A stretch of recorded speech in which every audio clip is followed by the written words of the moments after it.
Covering 40% of the island, they form the backbone of the country. From the mountain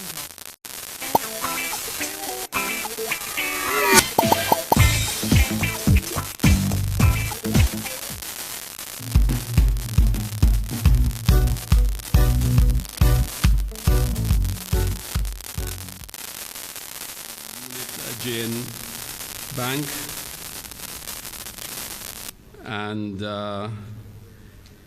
from the DBJ, Paul Chin, the Manager of Investor Relationships, and from UNESCO, the Program Specialist for Culture, Mr. Yuri Peshkov, and so many other persons here ready to facilitate, ready to assist you in developing your businesses. So let's get the show on the road. I am Dr. Kerry Wallace, Executive Director of the Tourism Enhancement Fund, and at this point I will invite Ms. Francine James Prince to come up and just bless the, I shifted the order a little bit. I figure getting the presence of the Almighty One is good to have at the early stages. So let her feel welcome, please. Good morning. It's such a blessing that we can invite the presence of the Lord to be with us today. Let us pray. Lord, we give you thanks for this session, this business session, Lord. We thank you for everyone who took the time out to be here. I pray, oh God, that it shall be an excellent session. I pray, oh God, that it shall have the impact that we desire, and that, Lord, we shall see the fruits in our businesses that shall translate, oh God, into national development. The linkages of the tourism network, mighty God, with these small tourism enterprise, I declare that all shall go well. We shall have a wonderful informational session today, and we shall get the information that will take our businesses to the success levels that we need. Bless all the organizers, bless all the attendees as we put everything in your hands today. In Jesus' name, amen.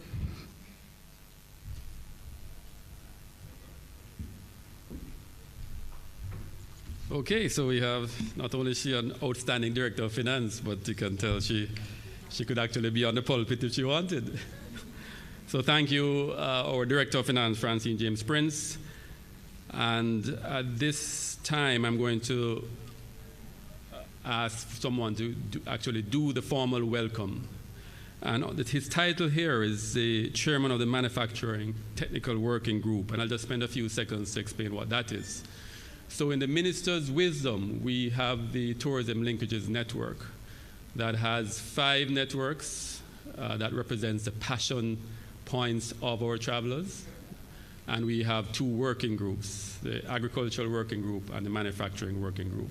So the whole idea of the TLN program, the Tourism Linkages Network program, is to ensure that this huge consumption eating beast called tourism, they consume so much, instead of what they consume being imported and the tourism dollar just going in and out, we have embarked on a very, very strong and powerful program called the Linkages Network to ensure that our supply sector, most of you in here today, is linked with that consumption so that what you produce is what is consumed by our visitors who are here on island. After all, we're blessed that most of what we produce is extra spicy or extra rich or extra enjoyable.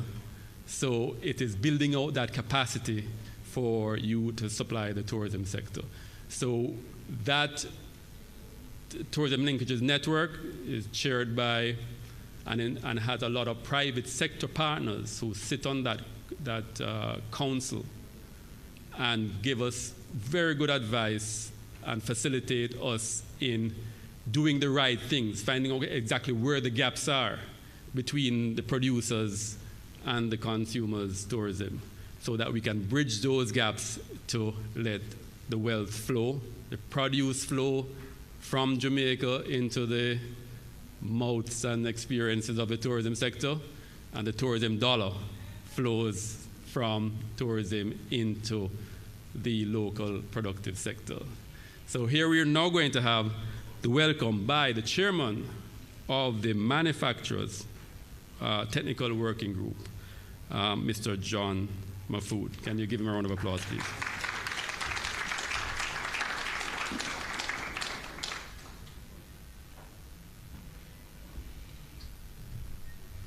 Good morning, everyone. Morning, Minister. It's a problem for me every time I'm speaking before the minister because I forget how well-dressed and wonderful he looks and handsome and beautiful shoes and look at me. The good thing about this minister is that not only does he look good, but he performs really well. So I was supposed to just make some welcoming remarks, and I was told to make it short, but I also felt that I should maybe just give you a little advice. There is a lot of support agencies here that you can avail yourself of, and that's important. And I have also dealt with a lot of smaller manufacturers who have used the services of these agencies, and in particular getting started in producing their products sometimes at home and then go on to SRC, and SRC is able to deal with the production side for a while. And then, of course, that's only to get you started. Then you have to now go further. And what I have found is that there is an opportunity when there's a problem when you're small.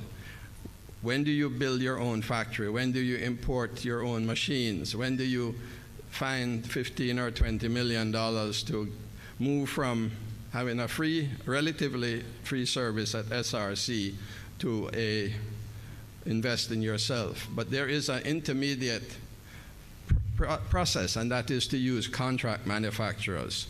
And there are many manufacturers in Jamaica who make similar products to yours and who are happy to make your products. And for instance, in my own business, we do teas, herbal teas, and so on.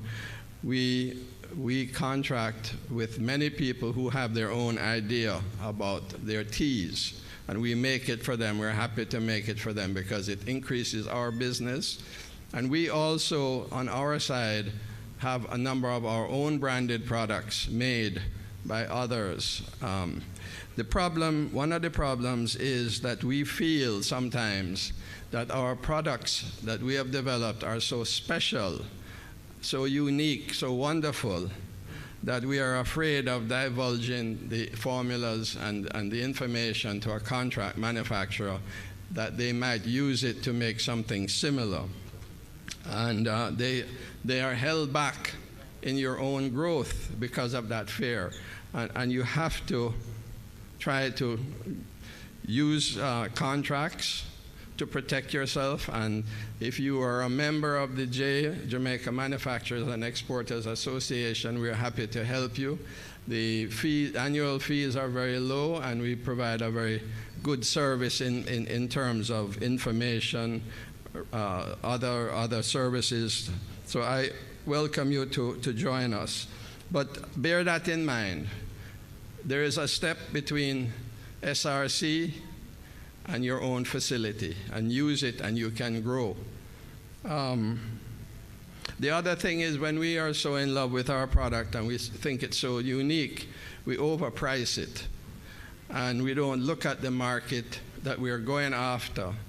And we don't look at the competitors. And we have to be very careful about overpricing. And again, when you're small and you're trying to live off the product that you have made, you tend to look at the profit that you make and not at the competitive landscape. And so I know that when people are doing their own products, there's a big sacrifice in terms of your earnings. You could choose to work for someone, or you could choose to step out and make your own product. But you have to be prepared to sacrifice your living standards, sacrifice your income, and don't try to make a lot of money from your product by overpricing it. The other thing that I have noticed, through COVID, is this explosion of online selling. And it creates a really wonderful opportunity for us in Jamaica as small manufacturers. It allows you to expose your product to the world through many different online platforms, whether it is Amazon or you know, the online sellers that are Caribbean-based. And there is a process that you can go through to list your products, and you need to do that. Don't just rely on selling only to the small the pharmacies or the gift shops or the hotels or the supermarkets. Develop a long-term plan that you are going to grow online. And what I have found, again, from my own experience, is that as you products become more established, as you market, not just for the beauty and the sand and the sea, but they come because the service is really one of the best in the world, whether it is, I don't want to mention any specific hotels, but they are all quality. That's why people come to Jamaica. And the same way, you as manufacturers need to step up. We in Jamaica tend to be too relaxed. You know, foreigners like to use that word, soon come, but I don't like it, because when I sell overseas to our customers overseas, they complain bitterly about poor service, about promises not kept, and that's not what I want to see of us. Our business sector, the older persons like myself maybe relaxed too much, weren't aggressive, weren't willing to go into the marketplace, weren't willing to travel. And you have to do all of those things. You have to make this investment in yourselves and your business, but you must deliver on time, keep your promises, keep the quality high. And I think that when we look back at the past 2.5, 3 years, it has been tough for manufacturers and small business people, and Jamaica in general. Prices have gone up, they've skyrocketed. The quality, the consistency of receiving raw materials, the timing of those raw materials have stretched us as manufacturers. And the fact that you have gotten through it, the fact that you're here today, means that you have made it, you've been able to navigate your way through the tough times, and you're ready now to take off. It takes a lot of effort to take that small, whatever that idea is or that product, but keep at it, don't give up. I remember just the other day talking to Omar Azan. His company is Boss Furniture. His family started as a small business, and he said during the 90s, when interest rates were very high, and you know, in the 90s, I recall, maybe you guys are not old enough, but some of us had to pay almost 100% interest. The company I managed actually went out of business because it's a small company. The interest was $8 million a month we were paying back in the 90s. So he said to me I was going to give up. I was going to the bank to turn the key in, but something stopped him. I guess he said he prayed. And today he's very, very strong. I think he's going to go on the junior exchange. He's exporting to Trinidad and so on. So it gets very dark sometimes. You feel like giving up. Don't give up. And the last thing is, we all have to start from somewhere. We start in the home, we start in the kitchen, we start somewhere, and we can grow. All companies, all of the biggest companies in the world, you know, started very small, and you have to have that vision for yourself. So that is my message to you today. Think of a different type of Jamaican business person.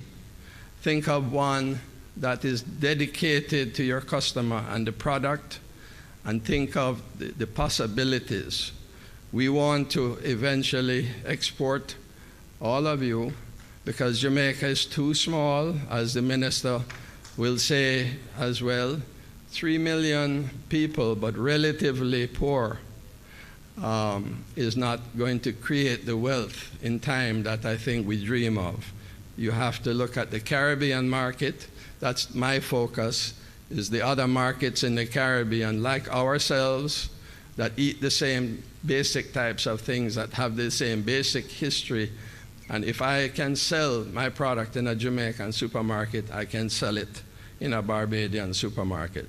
So I really look forward to you guys building, making use of the facilities that are there, hopefully joining JMEA and doing very well today out of what's available. Thank you very much.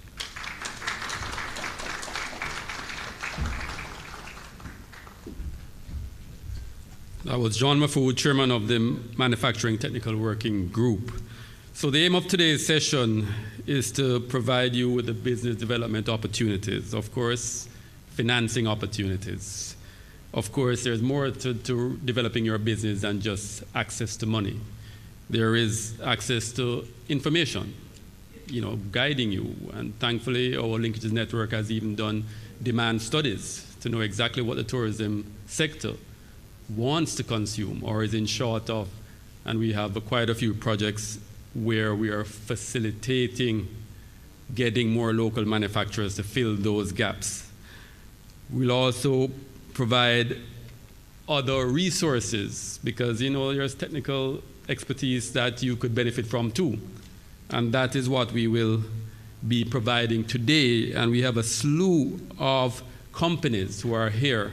They have stations right around, as you can see, but we're going to invite them up to give some brief remarks, mainly to indicate what's in store for you when you come over to their booth. So I'll start with the Development Bank of Jamaica and invite Mr. Paul Chin to come up.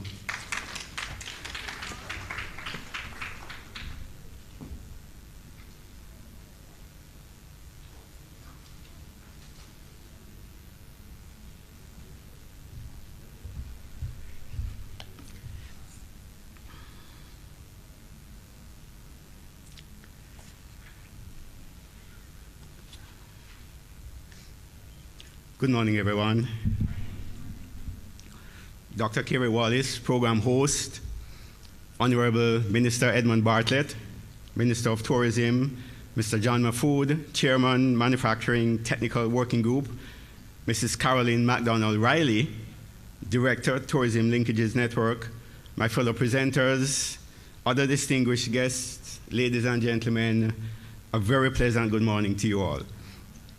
I'm delighted to be here this morning, actually, to deliver these very brief remarks on behalf of the Development Bank of Jamaica, with a mission of providing opportunities to all Jamaicans to improve their quality of life through development financing, capacity building, public-private partnership, and privatization solutions. The DBJ is the lead government agency responsible for facilitating economic growth and development in Jamaica.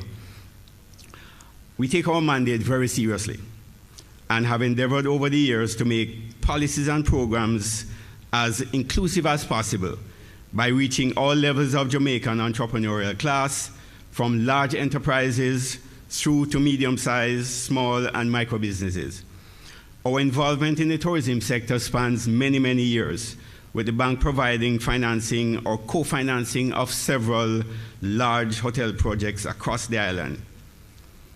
In recent years, however, our focus has shifted, and we are now looking to providing programs and products geared towards building the capacity of MSMEs generally, thereby preparing them to take their rightful place in society as that all-important engine of growth, that the country so badly needs.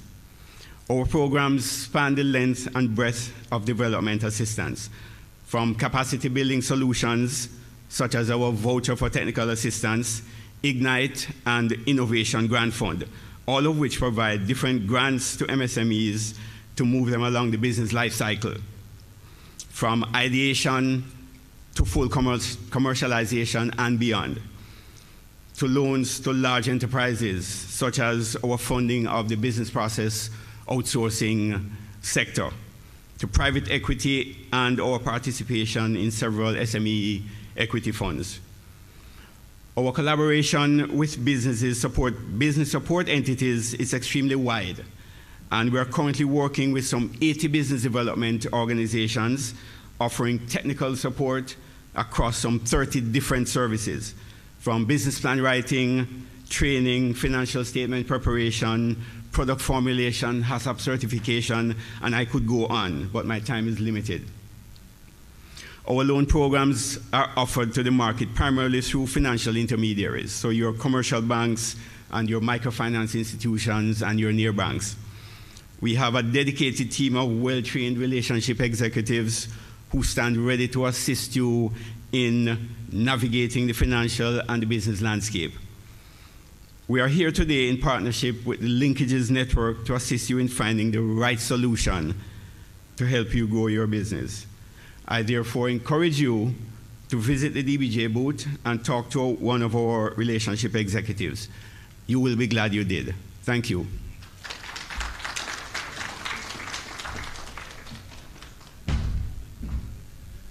Okay, good. We have, if you notice on the program, there are times allotted to the sections. Our minister happens to also be the leader of government business and has parliament later. We have 6 more persons, representatives to go through, and one of the things I think we can do, Minister, with your permission, is to allow for the protocols to have been already set, so that when you come, you can just go ahead and speak. I think I'm getting the nod from the minister, so that's okay. So next in line, we have the General Manager of the Exim Bank, Ms. Lisa Bell.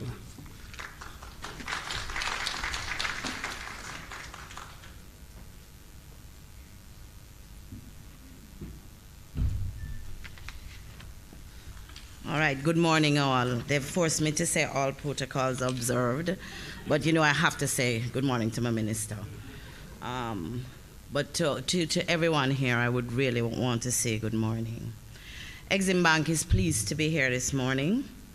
I am enthused to be able to join this conversation that needs to be had about how we can strengthen the capacity of our small and medium-sized tourism enterprises in a post-pandemic environment. I applaud the TEF and the Tourism Linkage Council for staging this very timely event as we move forward in ensuring that we have to build back better. A short story for you though.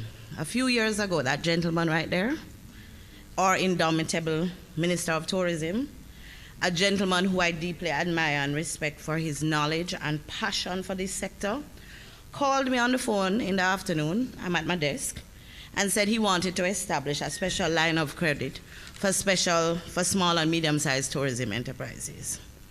That was pretty much all he said. And as many of you know, or us know, if you know him, that means he expects it to make it happen. A few months later, we're able to launch a $1 billion line of credit to support the 5 pillars of tourism, of his tourism linkage strategy.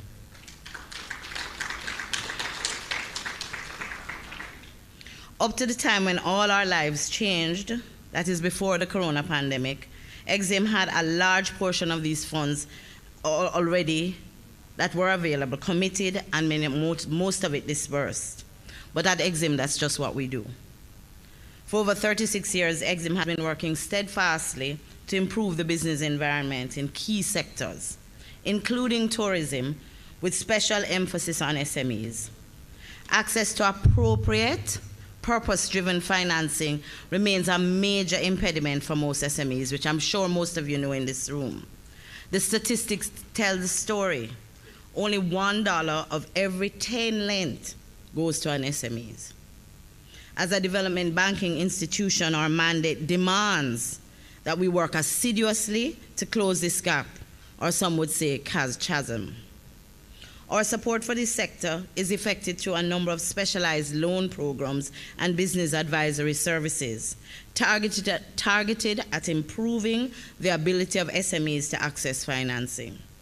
We have been particularly invested in the performance of the tourism sector, which is defined globally as an export sector because of its critical role in driving foreign exchange earnings.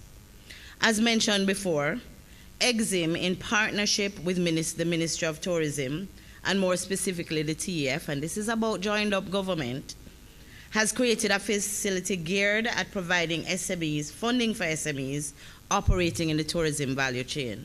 Tourism is a super sector, and all the connected parts really have to work in if we're going to derive the benefits. The facility boasts an unprecedented low interest rate of 4.5%, currently the lowest in the market. With a limit of 25 million, eligible entities have been able to enhance capacity, upgrade, or renovate facilities, purchase equipment for manufacturing, or finance their working capital needs. If additional funding is needed, this may be accessed through one of our other short or medium-term lines, and Exim does have other facilities, so the funds can be blended. These loans have funded clients in accommodations, attractions, gastronomy, manufacturing, services, shopping, spa and wellness, water sports, transportation, and even medical tourism. It really is looking at the whole value chain of tourism. To date, we have approved and disbursed approximately 162 loans valued at about $1.56 billion. The take-up under the facility has been excellent, and the truth is we used it, as little did the minister know, as a pilot project to see what can happen if you actually create a purpose-driven lending program, and we have found it to be transformational. So the take-up on this facility has been excellent, and it has facilitated reflows of almost 620 million. So he gave me $1 billion, I add interest to it, I give him back 620, right?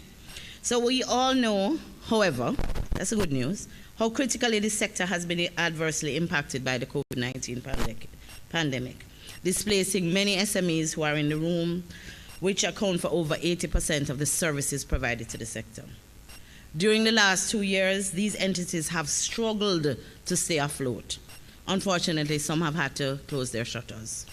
So during the past 24 months, we had to shift gears about providing financing, but providing credit relief, just to be able to sustain the sector throughout the crisis.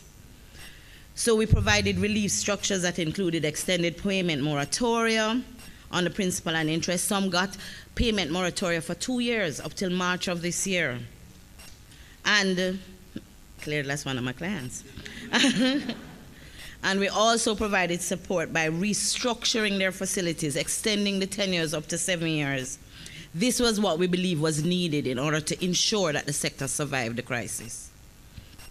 Exim also increased financing for clients who chose to pivot during the course of the pandemic. Exim Bank believes that through this loan program, we've made a contribution to the economic growth of Jamaica through foreign exchange earnings from businesses engaged in the value chain, and ensuring that approximately 1,300 jobs were sustained during the pandemic. We still, however, here's the good news, get ready for it, have about $500 million left, which is why I'm here today, with my team of loan officers at the back on the left. I am the bearer of good tidings, right? 500 million, let me say that figure again. I have over $500 million that I want to take out of my bank account and put in yours. Since the reopening of the tourism industry, the bank has canvassed all its existing clients in the sector and have applications and qualified leads in excess of 250 million. In acknowledgement that growth of the SME sector is the path to achieve GOJ's Vision 2030, the bank continues to promote the tourism loan program via different channels, road shows, client visits, stakeholder meetings. That's why I'm here, and presentations through targeted digital campaign and via social media. We'll continue to execute tours across the island throughout the next quarter with a view to ensure full take-up before the winter tourist season. The bank continues to collaborate with the JHTA, as well as to engage its members to determine the areas of need for this upcoming season. I want to take a moment quickly. All right, she's telling me times, but I'll show you after. It's a testimonial from one of our clients. In closing, we must remember that according to the World Economic Forum 2021, Japan is currently the top tourist destination worldwide. The US is second place, followed by Spain and France. Where is Jamaica in that index? In 2019, prior to the pandemic, Jamaica had fallen a bit. But this shows that there's much work to be done as we try to rebuild the sector, especially after the pandemic. We're competing on a global playing field in a sector which is very volatile to shocks, some of which we continue to experience as a result of things like Ukraine. Despite this competition and other external challenges, I believe there is always opportunity in the midst of a crisis. And thus the pandemic has also presented a lot of opportunities. As demand has shifted from some far-off tourist destinations like Japan to nearshore destinations, and which additionally, those long-haul destinations may not be able to offer the unique visitor experience desired or be able to inspire traveler confidence. We can inspire traveler confidence due to pandemic concerns and policies. Therefore, we must support this sector because it's one of our major economic drivers. And embedding sustainability in our strategy by strengthening the entire ecosystem, it is important. Exim Bank remains a firm advocate for a stronger and more sustainable recovery of our tourism sector. We are deeply committed to a development strategy which involves a broad and long-term assessment of the sector, which takes into consideration all direct and indirect input. We pledge our support to the ministry, through our ministry, MIIC, to work collaboratively with the Honorable Minister, the Minister of Tourism, the Linkage Council, and to all stakeholders in the ecosystem to ensure that Jamaica derives all the benefits it can from this important sector. Let's move forward and build back better. Thank you.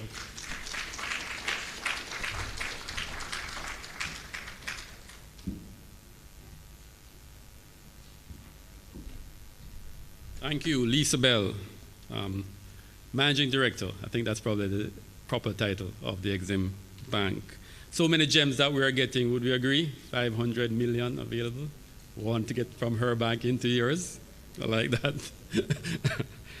And our chairman of the manufacturing working group spoke about all the online opportunities, all the contract manufacturer opportunities as well. So I believe we're already getting gems, but to give us even more, we're going to now get remarks from the chief of the SME unit for JN Bank, Mr. Garfield Palmer.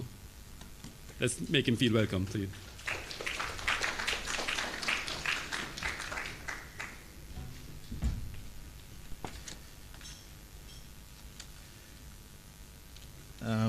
Dr. Wallace, Mr. Mahfood is not the only one complaining. I'm complaining too, having to speak after the beautiful Lisa Bell. All protocol observed. Ladies and gentlemen, good morning. I'm Garfield Palmer. I'm the chief of JN Bank SME division. It is my pleasure to be here today to highlight the fruitful and impactful partnership we have enjoyed with the Tourism Enhancement Fund over the years, and how we have continued to provide financial support to small and medium enterprises in the sector. Before I get into that decision, I first want to remind you who we are at JN Bank SME Division. And this is particularly given the slight change in our name. Many of you may simply recall, perhaps, still refer to us as JN Bank Small Business Loan. However, in August of last year, we transitioned to become a division of JN Bank member group, and we are now referred to as Exim Bank SME division. So this has positioned us to amplify our reach and to also align us as to how we impact micro, small, and medium enterprises within the sector. Now, who do we serve?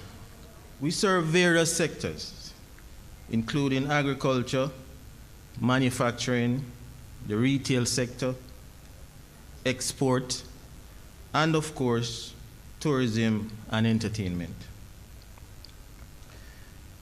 JN SME division will continue to provide Jamaicans with affordable financial products and services to grow and improve their businesses.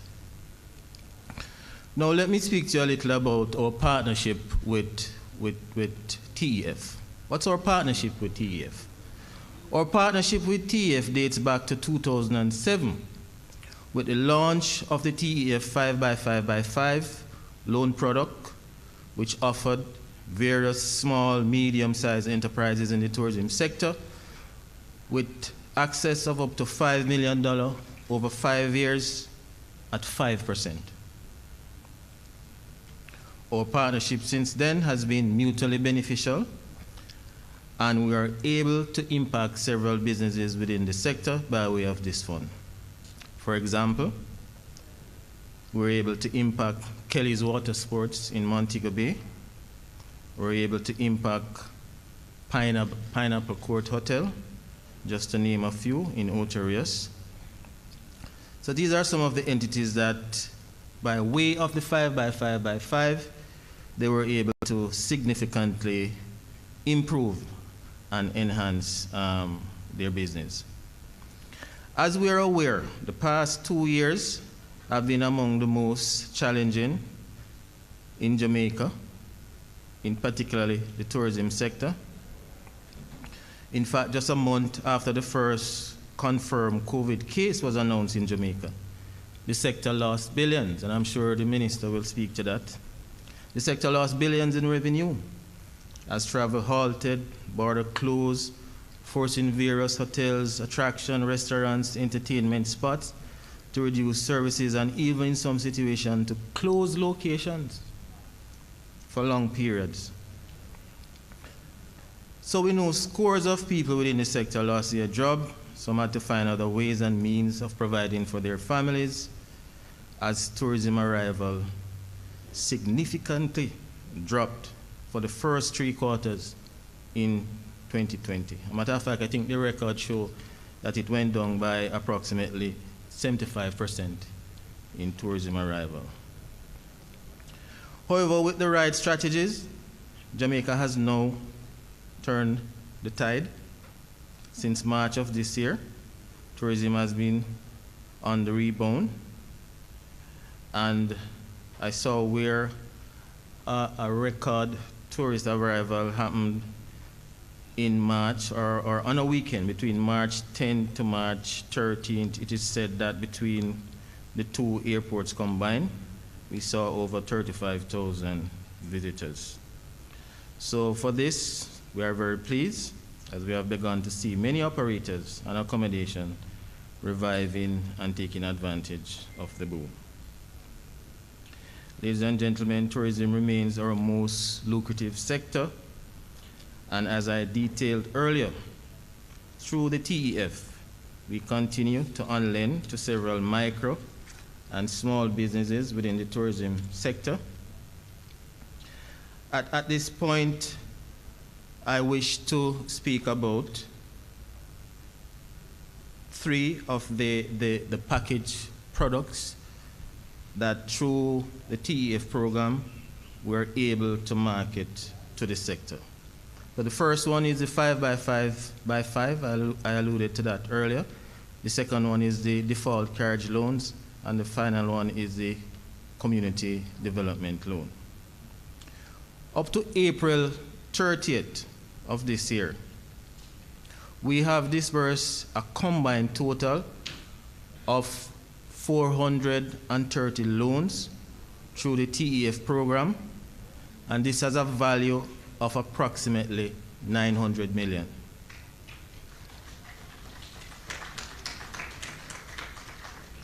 I'm particularly pleased to say out of these 430 loans distributed though, the 5x5 program continues to be the most accessed. 5 million, 5-year, 5%. Out of the 430, 278 were attributed to the 5x5. And I will go into a little detail more on them. So the 5x5 program is specifically designed for individuals, partnership and companies, including new businesses, which have a maximum of 30% of their operations committed to providing goods and services to the tourism sector. So 30% of your operation to the tourism sector, you can access this facility. And this includes transportation, entertainment, attraction, and so on. The owners, however, and principal of these businesses must be resident of Jamaica. So 5x5, and it is easy to remember, 5 million, 5% at over 5 years. And we do in fact extend moratorium of up to 6 months on this particular loan. As a means of assisting persons, those who provide transportation services to the industry and may run into difficulties with their payment. The second facility I mentioned, which is the TEF default carriage loan. So this facility is 0% interest, and I will repeat, 0% interest. It was created to allow for the partial or full payout of loans in arrears from members in the sector. And in fact, it covers persons, for example, Juta, Jucal, Maxi Tours, etc. It has a limit of 1 million, a maximum tenure of up to 36 months, and again, I emphasize, it is at 0% interest rate. And the sweetener here is that we do in fact extend the moratorium for 8 months. My time is up. You see why you can't put me after? And finally, the TEF Community Tourism Loan. And this is geared towards helping SMEs in Treasure Beach, St. Elizabeth, which is part of our tourism-related projects, that impacts the growth and development of our tourism sector, encourages better management of environmental resources, and enhance the tourism experience. So this particular community loan is geared towards persons within the Treasure Beach area. And I'm getting the wrap-up signal. How do you access the TEF loans with us? We have a very simple process. If you're a registered company, your registration document, of course, we ask for valid ID, TRN number, passport, and two references. Beyond this special program for the tourism sector, JN SME is able and ready to assist entrepreneurs with various and other challenges that may restrict the growth of their businesses. I must emphasize that on a regular basis, one of the challenges that is mentioned within the financial sector is the lack of good financial records. So let me reiterate and emphasize to persons operating within the business to maintain proper financial record. The most important thing is that it aids and abets the process of allowing financial institutions to properly assess your capacity to repay, and it helps the approval process as well. JN Bank SME division takes great pride in the growth and development of Jamaican economy as we serve the Jamaican people through the provision of affordable loan solutions from various operators in the SME sector. We welcome the opportunity to serve you even more members within the sector and to assist you in positioning your business. We encourage you to reach out to us. We have our reps here today ready to speak to you, to take your information, and to start that discourse. Please free to call us at 926-1344 or to contact me at 876-844-8459. You can also visit our website at www.jnbank.com for more information. I thank you all.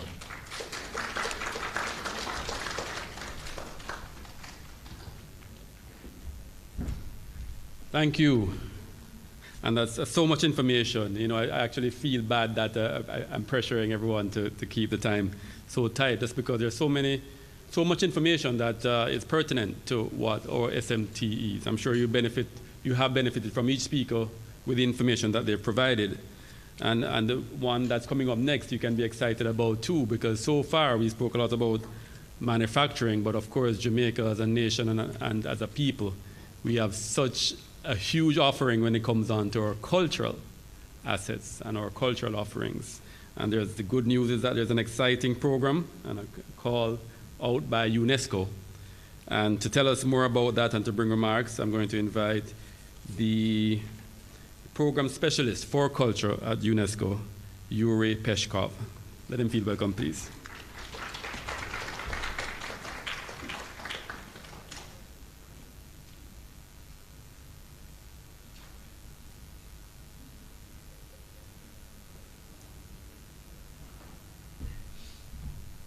Good morning, everyone.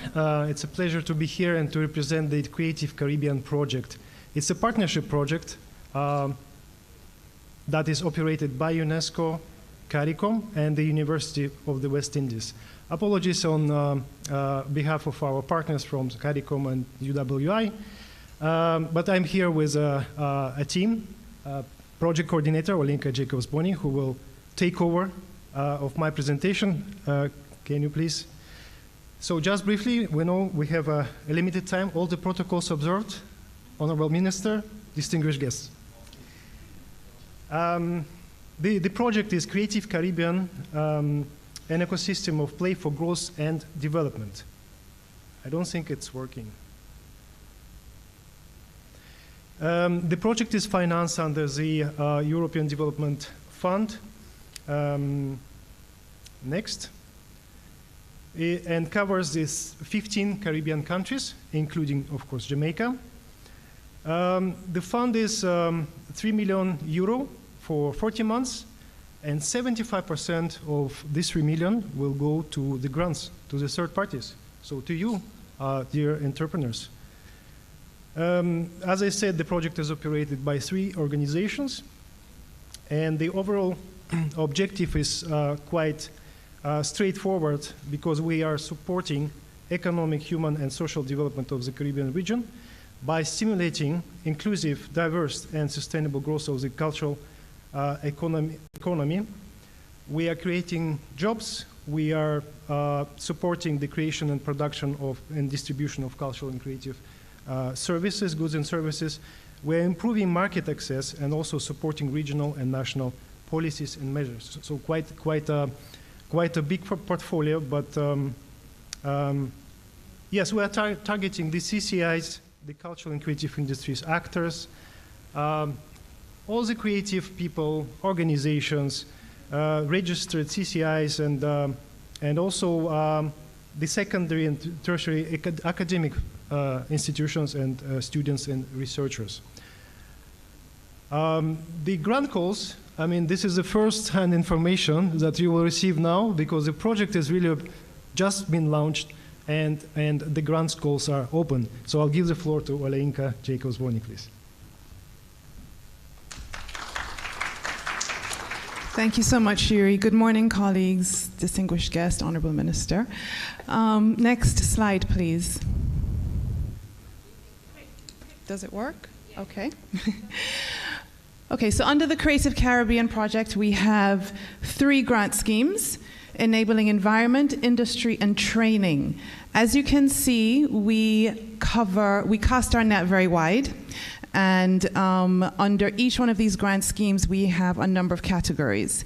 So under the Enabling Environment grant, we have national artist registries as a grant category that you can apply for: visual literacy and performing arts, data intelligence, cultural policy, data, draft legislation, national implementation plans, creative cities, and so on. As you're looking at this, and this is of course a tourism meeting, you might be asking yourself, where do I fit as a tourism entrepreneur? As you can see, you will fit. So, and at this point, I'd like to say that if you have a program or a project or an activity that you think nobody would ever fund, send that to us. We will have a look at it. Next slide, please. The eligibility criteria. This is always a sticking point. I won't go through it in any extensive detail because we have quite a short time. But I will say that when you are looking at the eligibility criteria on our website, which I will share with you later, if you feel that you cannot meet the eligibility criteria, you are not excluded. You simply need to collaborate with an organization, a business, an entity, or an individual who does meet all of the eligibility criteria. And the eligibility criteria does include financial documents. You have to provide them. They have to be up to date. They need to be audited. So if you feel that this is not something that applies to you as a small business, which generally is the case, you can partner with another organization or another business that is actually eligible. So you are included no matter what. The legal person, a registered sole trader or self-employed, important to note here that a legal person does also apply to individuals. So that's why we have sole trader there, but you can also be a charity, you can be a limited liability company, a partnership. The key here is that you have to be registered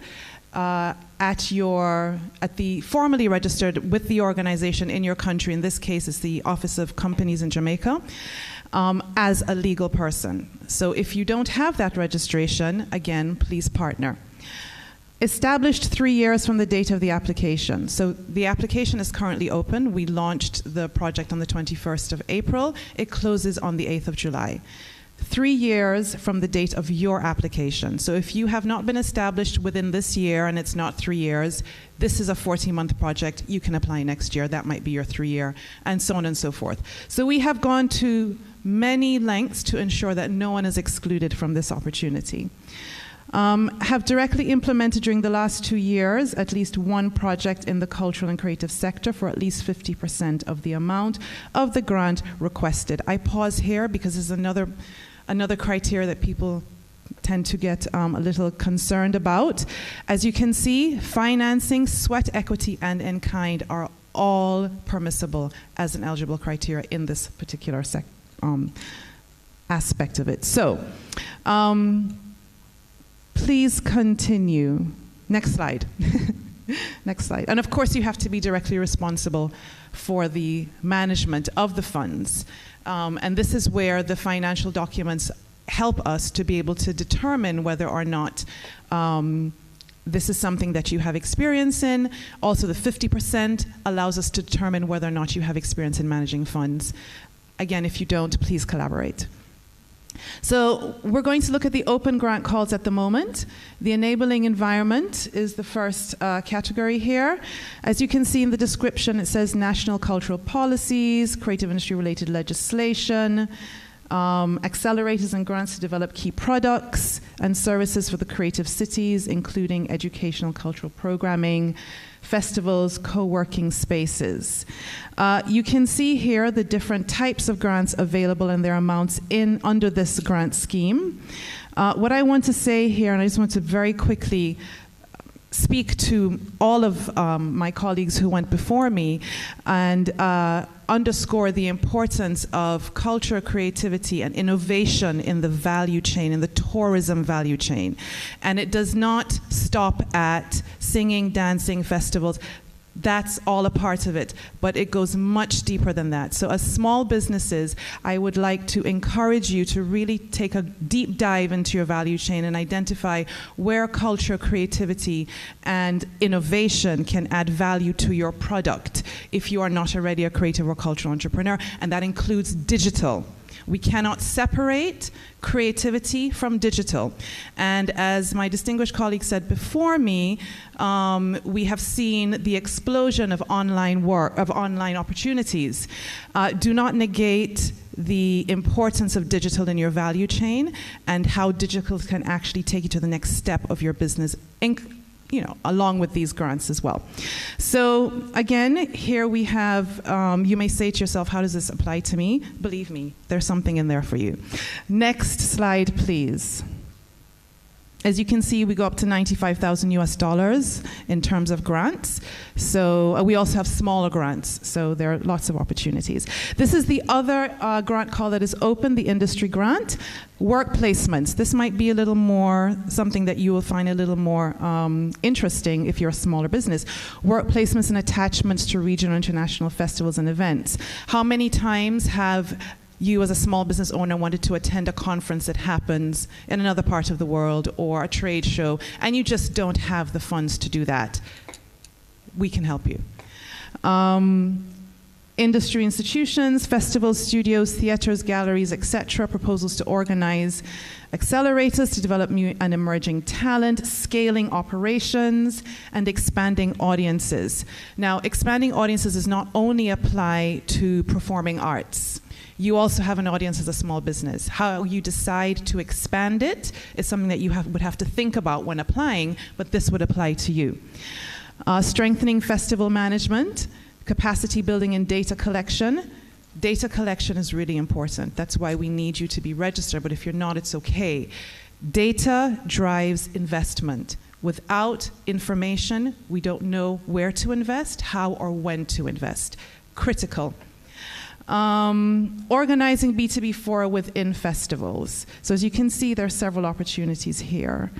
And we have scaling grants for export-ready creatives, $9,000 there, up to $29,000. Product development and content creation is one I just wanted to point out because that may apply to you as a small business owner. And product development is not only physical. You also have service product development. So if you're a service business, this is something that can apply to you. Next grant, please. Sorry, not next grant. Next slide. Next slide. Okay, timelines. As I mentioned earlier, we launched on the 21st of April and we close on the 8th of July. Now, most people would like to know, this is the first round of grant calls. There will be other rounds of grant calls. And in this first round, we have only opened the industry and enabling environment grant calls. In our second round of grant calls, which will be next year, we will have the training grants open as well. The evaluation stage will be after the evaluation stage, you'll be notified within 8 to 10 weeks. After the submission, application, and closing date. So generally speaking, that's how we're operating. In terms of the evaluation, it is structured around independent panels. So nobody here is going to be evaluating any of those grants. And they will be made up of industry experts, depending on the particular type of grant or the sector that you are applying to. And they will be rotated. So it will not always be the same persons on the same panels. And in the same way that we cast our net very wide to cover as many areas and gaps within the sector that we could find, we also want to include as many industry professionals in this activity. Next slide, please. All right, this is our schedule. As I mentioned, we have grant calls currently open, and next year we will be opening all of these grant calls together at the same time. So what I would like to encourage you to do is to please follow UNESCO Caribbean on Twitter or on Instagram or even on Facebook. And we are always putting out information. For your knowledge, on the 16th of June, we are going to have what I call a technical information session, where we will go through each one of the grants that you have seen here in detail. We will look at the rationale, the eligibility criteria, eligible persons, the amount, and so on and so forth. So if you're not sure where you fit, make sure you're registered for the 16th of June, because you will find out then when you fit. Next slide, please. Thank you. So on behalf of my colleague Yuri Peshkov and myself, and also the Creative Caribbean team, of which we have our project administrator here, Christina Williams. Unfortunately, we do not have a booth here today, but you can speak to any one of us about this project. I would like to say thank you very much for your kind attention, and we look forward to serving you. Thank you.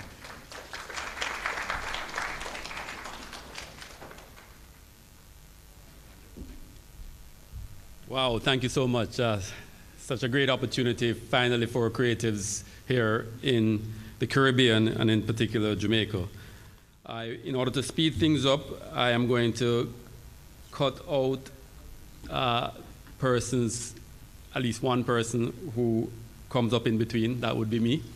And I'm going to introduce the next three persons because they represent the service agencies in Jamaica, the Bureau of Standards, the Scientific Research Council, the Companies Office of Jamaica, who provide great service in facilitating you in getting your businesses within the standard with the support services of scientific research, and of course the Companies Office ensures that you're regulated. So I would just ask them to come in succession to cut my little preambles in between out. So, and in fact, I'll stop this one right now. So it's going to be it's going to be Maxine Fagan from the Bureau of Standards, followed by Dr. Chara Watson from the Scientific Research Council, followed by Selena Gray from the Companies Office of Jamaica. So the applauses have the makeup for me not introducing them one by one. So please.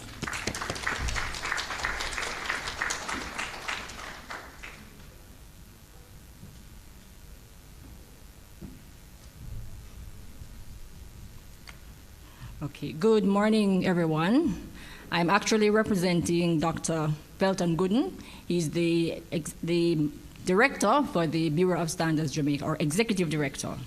So I'm extending apologies for his absence this morning.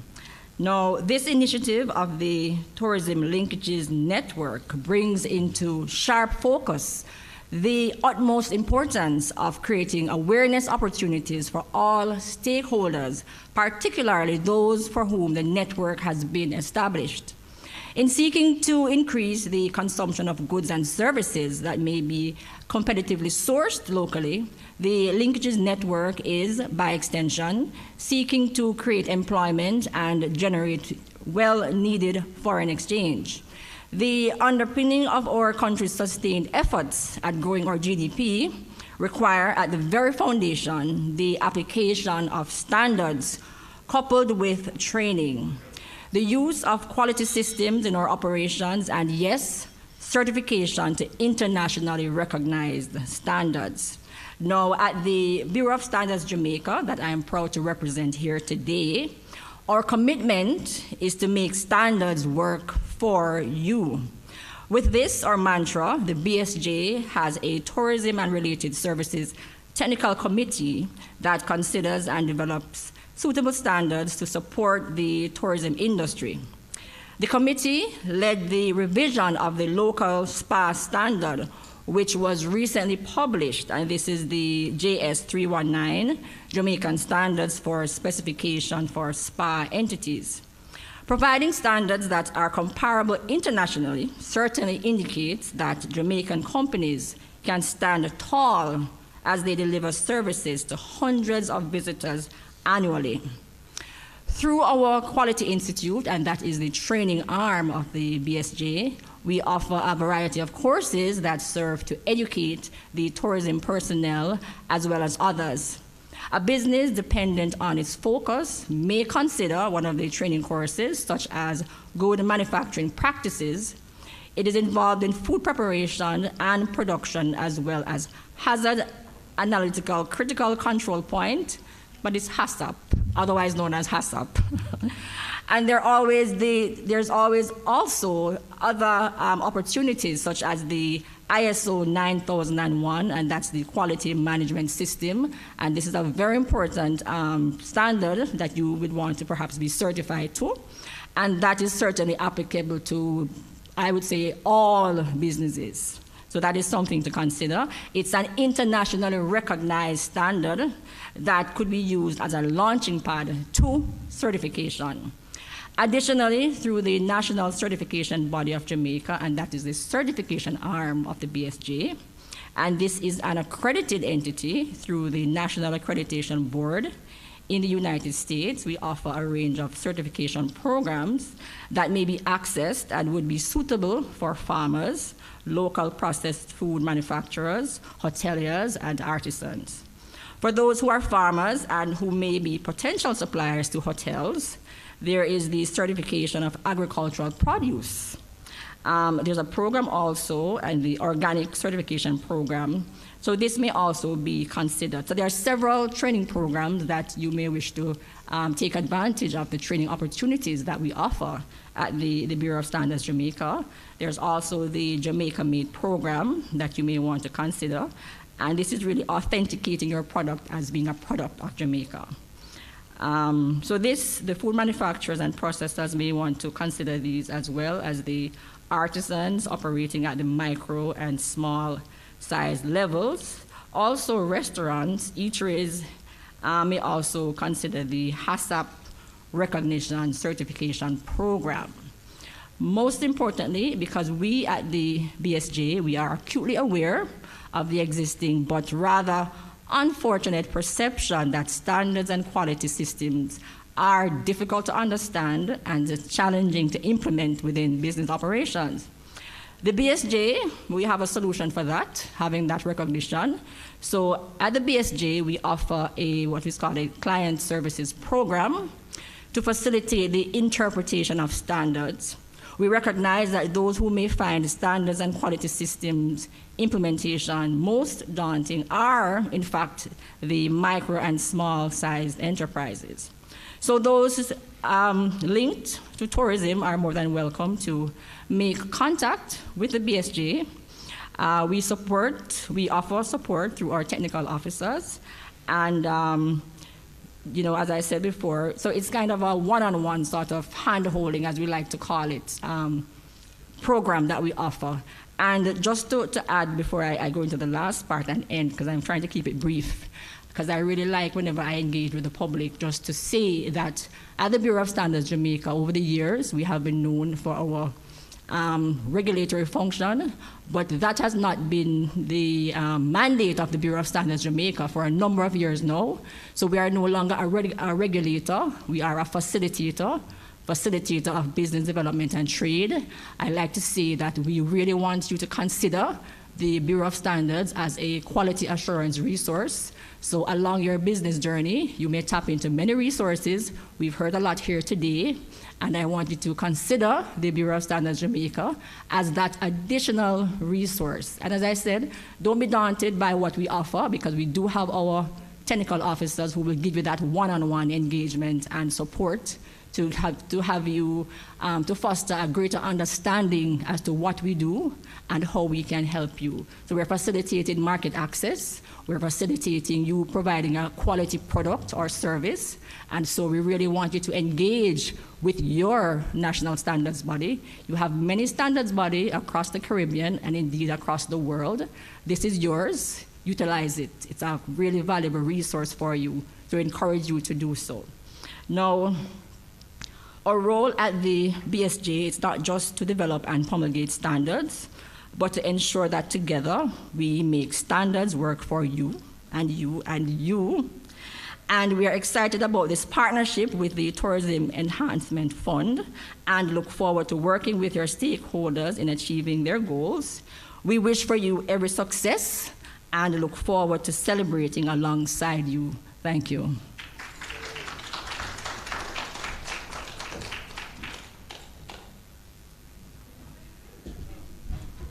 I know you're wondering what am I doing back up here, right?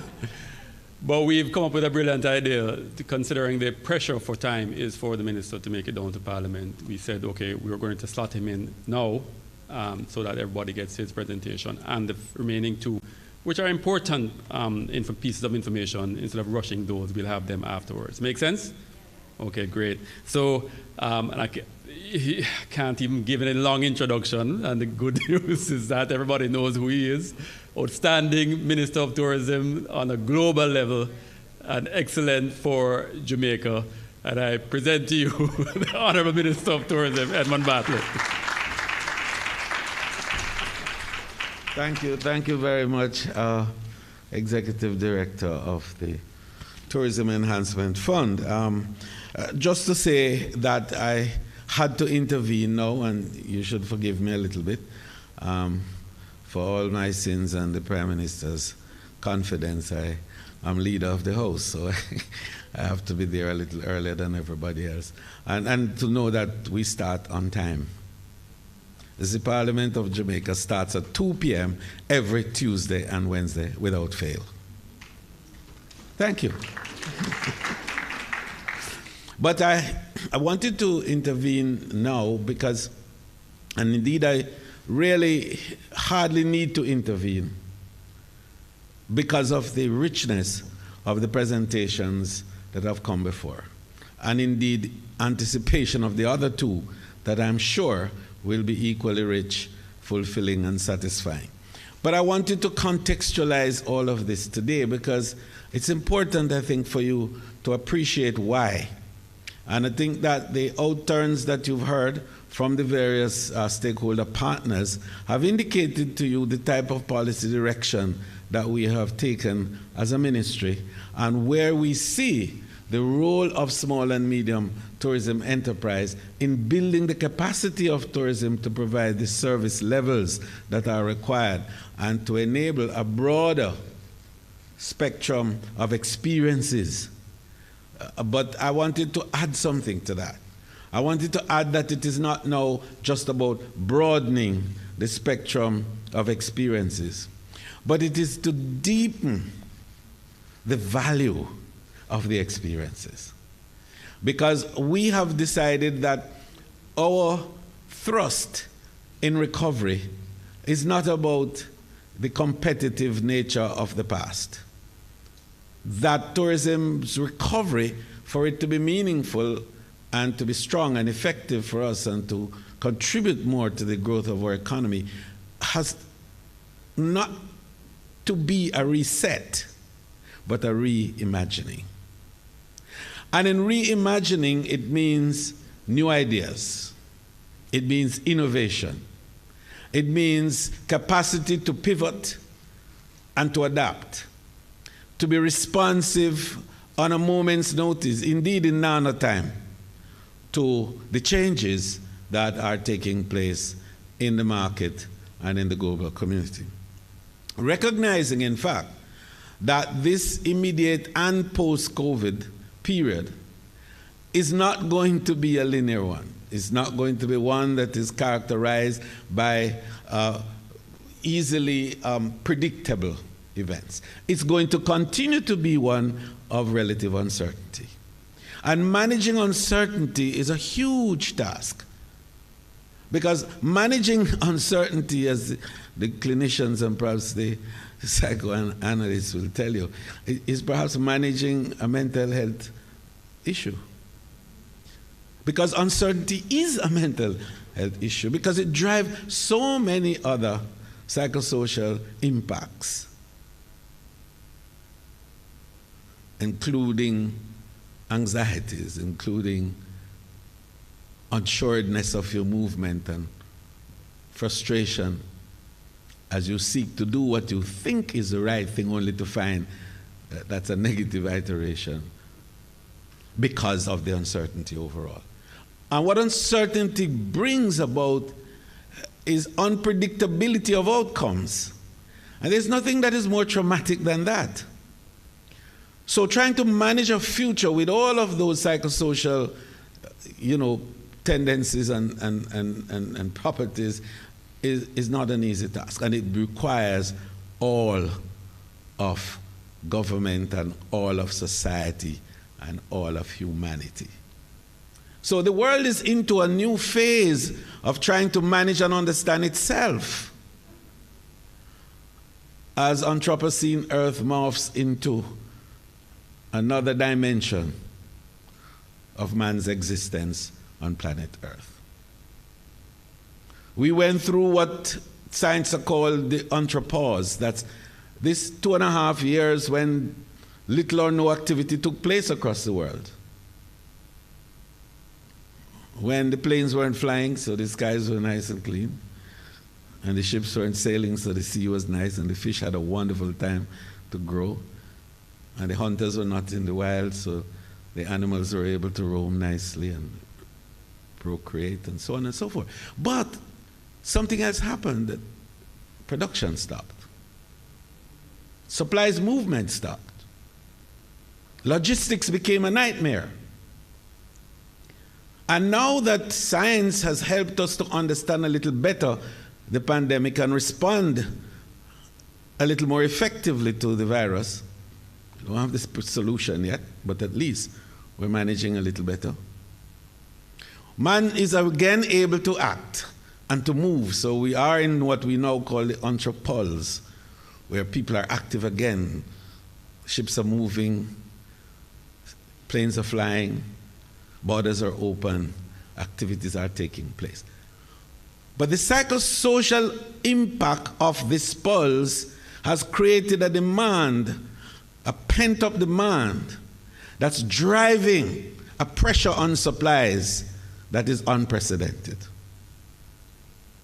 And so what we're ending up with is what is called the supply chain disruptions, where people are moving, but they can't move because the planes are not flying in the way it should, because the pilots are not back, and the stewardesses are not back, and the ships are not moving.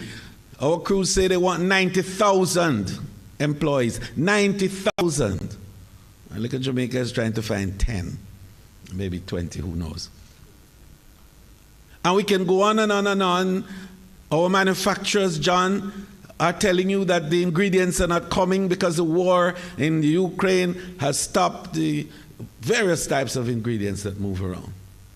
The energy crisis is on, and then comes hyperinflation and the threat of global recession. So looking at why we call this gathering and why we bring all the stakeholders together today is to understand the need that we see for building resilience and capacity of our small and medium players and partners who are at the heart of tourism. 80% of the value of the experiences of tourism worldwide is driven by small and medium enterprises. The unfortunate fact, however, is that less than 20% of the returns of tourism go to this sector. So as we rebound and reimagine, we are bringing a new dynamism to that process. And we are trying to rebalance that anomaly, that asymmetry that exists in favor of our small and medium enterprises. We want you to get a larger share of the tourism dollar. And that's why we developed the strategy to train, develop your skills, broaden your horizon and your creative capacity to be able to produce more, better, higher quality, more efficiencies that creates price points that are competitive. Second, finance you. And my goodness, you've heard the reports. We put $1 billion in the Exim Bank. You heard Lisa Bell. She has on lend $1.5 billion already, with 620 partners, players who have taken up loans, and she still has $500 million to unlend because it's a revolving scheme. And what it meant is that you paid back, and that's good. And then you heard Jamaica National. We put $200 million with them, with the various products and the menu of products that they offered, including the 5x5x5, which, by the way, we're going to introduce a new 5x5x5 in relation to the reimagined tourism for the future. But we'll tell you about that when I speak next week. And that has again produced results where 900 million has been unlent. And they still have capacity to lend again because it revolves. And then we heard our multilateral partners with UNESCO with opportunities, the Development Bank with opportunities, and the various other areas that you can draw on to enable the economic resilience building that is so critical to the future of your growth and the economy of Jamaica. And the third and critical pillar on which our policy is predicated is marketing. And although we did not have today in this mix the marketing gurus telling you about what we've done and JTB to tell you about the platforms that have been established to enable your products to be presented, we can talk very seriously about the digital space that is now available, and you heard much about that this morning, and the fact that the post-pandemic era and its development is going to be heavily influenced by the digital revolution. So to enable you to insert yourself fully in this future, you have to become not only cognizant of, but to become particularly au fait with, and develop the ability to manipulate the cognitive systems, because they are going to be the new drivers of the future, not just of tourism, but of much of the world. You hear a lot of talk about the Internet of Things, of course, and virtual reality, and you saw quite a bit of that during the pandemic when we tried to stay together apart. And when the hyperconnectivity that has characterized global communication enabled you and I to speak to our neighbors and our friends all over the world, the implications of which a new transparency has been developed, the likeness of which the world has never seen. And your secrets are no longer victorious. I'm sorry. It's now everybody's secret as communication moves from the center to the peripheries. And the influence and influencers multiply and are now from anywhere and everywhere. And your child is now consuming information and data and practices and patterns and ideas and values that you have no clue about at 5 and 4 and 3 and 6 and 7. They know more than you. So this new age of knowledge that has emerged as a result of digitalization is forcing small and medium enterprises like yourself to manufacture ideas. And I want to put a minute on that, to manufacture ideas. Because it is ideas that is now going to give you that power to add value to the process and to distinguish yourself from everything and everyone else. And so, while we speak about how this technology is going to change the world, I want you to recognize that in you, every one of you, is that power to drive the change. And the power is called ideas. And so we are investing in ideas. And as part of the strategy, and I was very pleased to hear the UNESCO presentation, because it comports so well with what we are doing in the TEF through the innovation incubator that we've established. We have $31 million for this year's budget to do just that, to go and mine ideas, to find young people all across Jamaica with ideas, because tourism is driven by ideas. When I travel, people ask me the first question, what's new, what's different, what's fresh? When I come to Jamaica, what will I see that I can't see anywhere else? And the only way that we can secure that is by building on ideas. So when you said you invest in certain equity and in-kind assets, you just need to add to it, we invest in ideas. 'Cause that's it. And we want to invest more and more in ideas. Our banks must begin to invest in ideas. Because Jamaica's future is not about the tried and proven. It's about the value added. It's about the new and the different.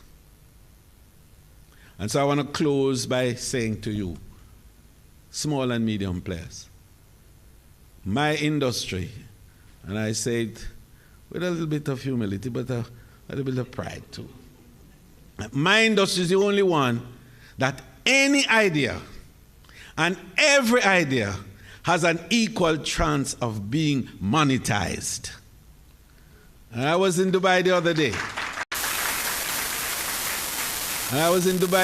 And we were talking about this very thing. And I said to them, tourism is the only industry where a guy with this foolish idea of making two crustaceans race, crab race, can make money. You go to the hotel and you see crab race, snail race, anything. So you don't have to be a rocket scientist to get wealth from tourism. You just need to have ideas and convert those ideas into material things with a value and a price. Bless you.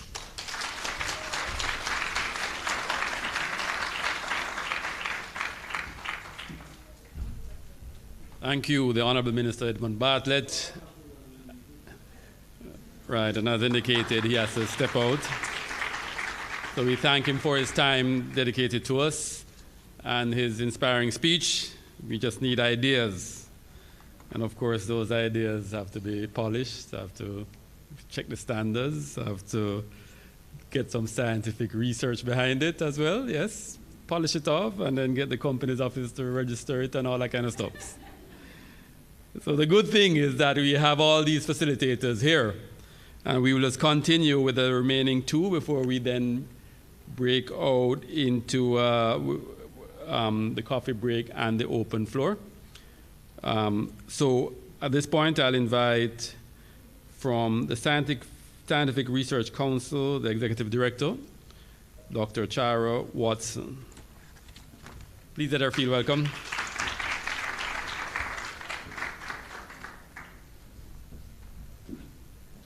Good morning, everyone. All protocols were observed, so we'll follow along that trail. If you note, I just have this. And I was going to use the minister's time as an excuse, but he went before me, so I can't do that no more. But nonetheless, I'll be very brief. And I think things work out for a reason, because the minister's speech and what I have to say follow almost as it was divinely ordained. So the minister left us with the point of ideas, having ideas and being innovative. And that is what the SRC is all about. You have the ideas, and we are here to help you bring those ideas to life. Now, the Scientific Research Council is Jamaica's principal public agency with a mandate to translate Jamaica's natural resources into value-added products or support your services to ensure that they meet the standards and are of the quality that they need to engage different markets, whether it be local or international. So the SRC, we like to call ourselves, or we like to be viewed as a supporting and a facilitating agency. So we're here to support you, the small, medium, and micro enterprises, in your quest to unearth Jamaica's real potential through those ideas that you're moving from that thought into a physical, tangible product or solution. And SRC is exactly designed for that. So we offer several services, including training and technical services. So you'll have that idea, you're not necessarily sure of the path to bring that idea to life. That is where the SRC comes in offer you those guidance, and in some instances, actually doing the work for you. So, for example, your grandmother might have made some concoction for hair growth. And now you want to put that product on the market, and you don't know how to do it. The SRC is there to do that for you, to help you to do that. And like I said, I'm going to be very brief. The SRC sees its role and its partnership with TEF being very important. Because of course, tourism and the tourism product is not just the sand, sea, and sun, or the experience that people have when they come here, don't it? It's beyond that. And the minister spoke about us reimagining our tourism product or the tourism sector. And a part of that reimagination is persons being able to experience a piece of Jamaica while they're not in Jamaica, don't it? And they can do that with that product that they can either access while they're here or anywhere in the world. They can click and buy that piece of Jamaican experience. And that is what the SRC is here to support you in getting done. So our booth is right over there. There are 4 of us here, so you can engage us, talk to us, and let's see how we can reimagine the new Jamaica, the new tourism products and services, and get them to impact our economy. Thank you.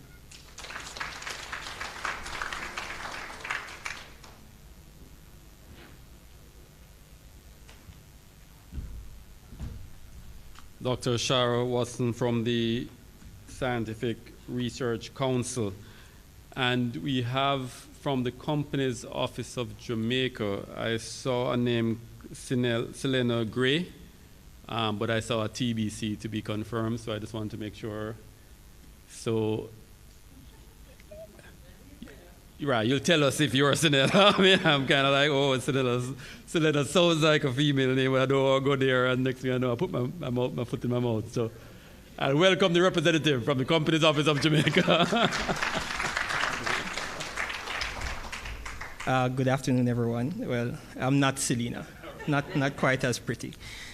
Okay, so the Companies Office of Jamaica is an agency of the Ministry of Industry, Investment and Commerce, with charge with the responsibility of overseeing all entities operating as a business or company in Jamaica. Last year, more than 17,000 business names and more than 4,800 business names were registered at the Companies Office of Jamaica.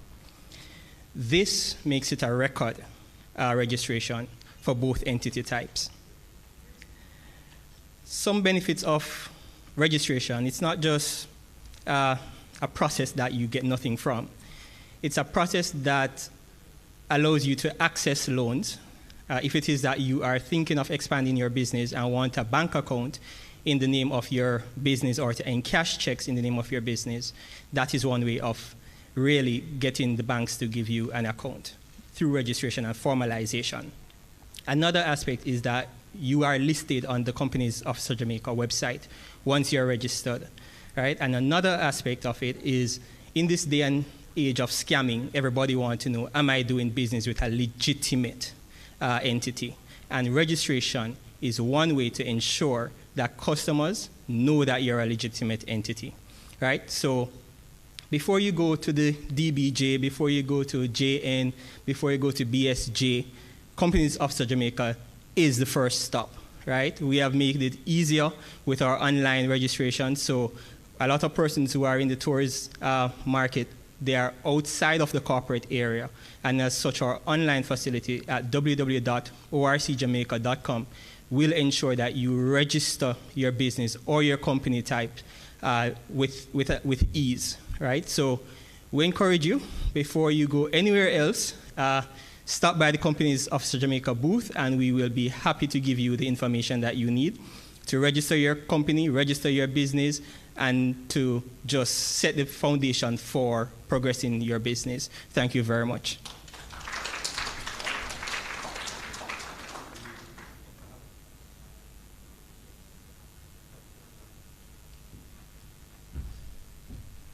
So his name is Tawane Ferron, the Public Relations Officer at the Companies Office of Jamaica. So many presentations, so many support services, business development services, so many grant calls and loan opportunities, You agree that it has been very helpful so far, yes? Good to hear.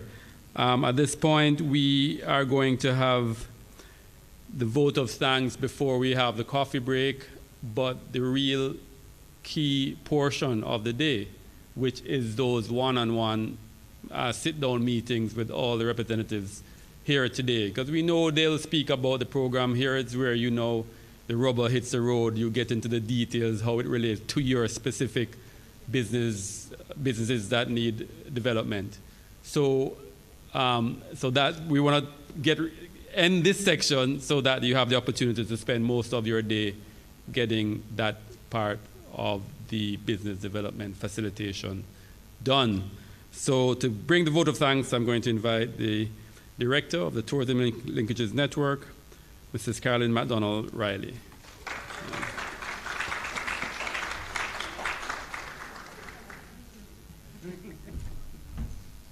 Good morning, everyone. Standing in the way of the coffee break is yours truly, so I'll be brief.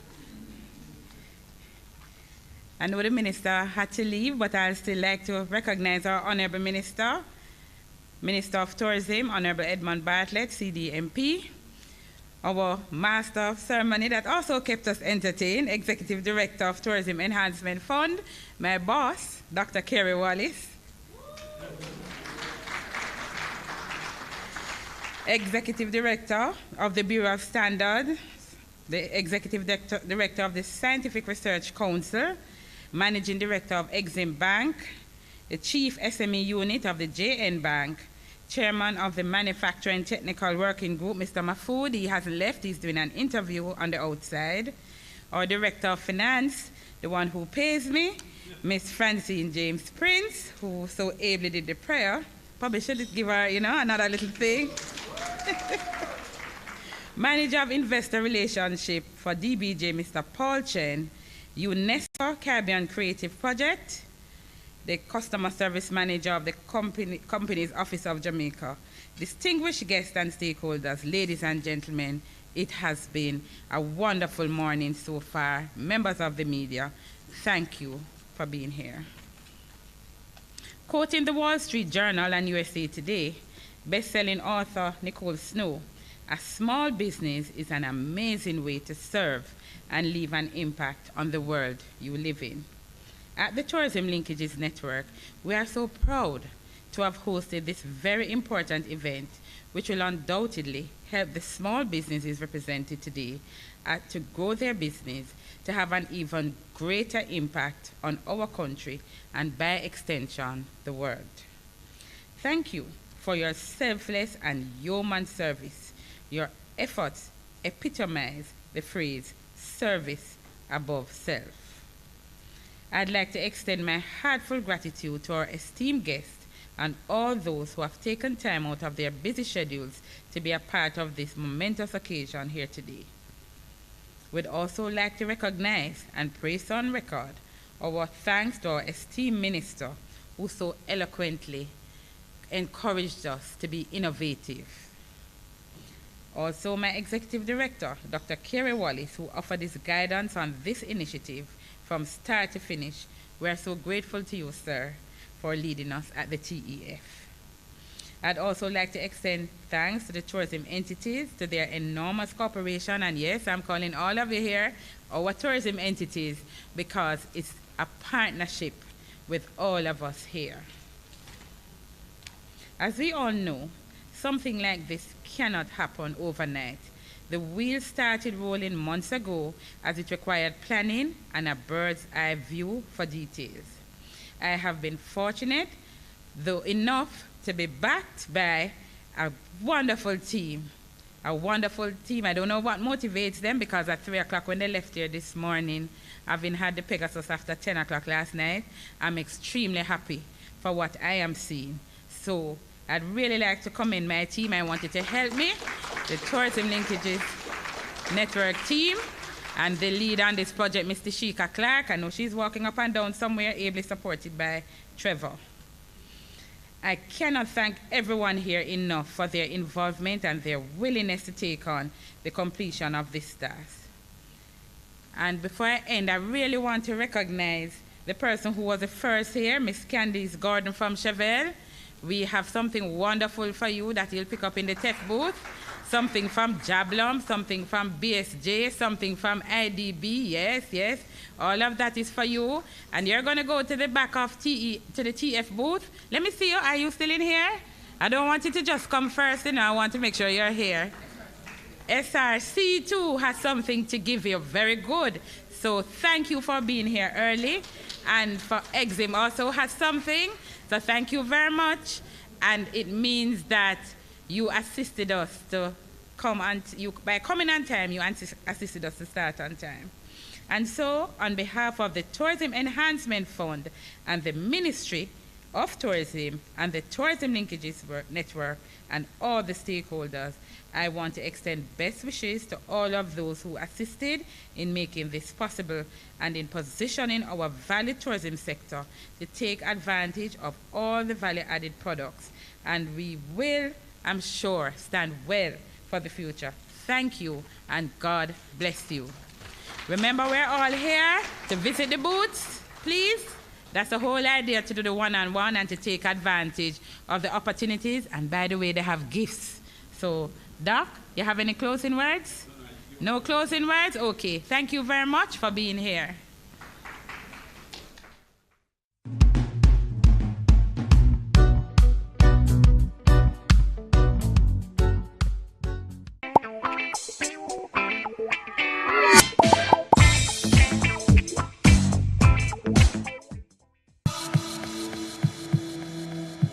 This is our home, Jamaica, and tourism is the lifeblood of our country.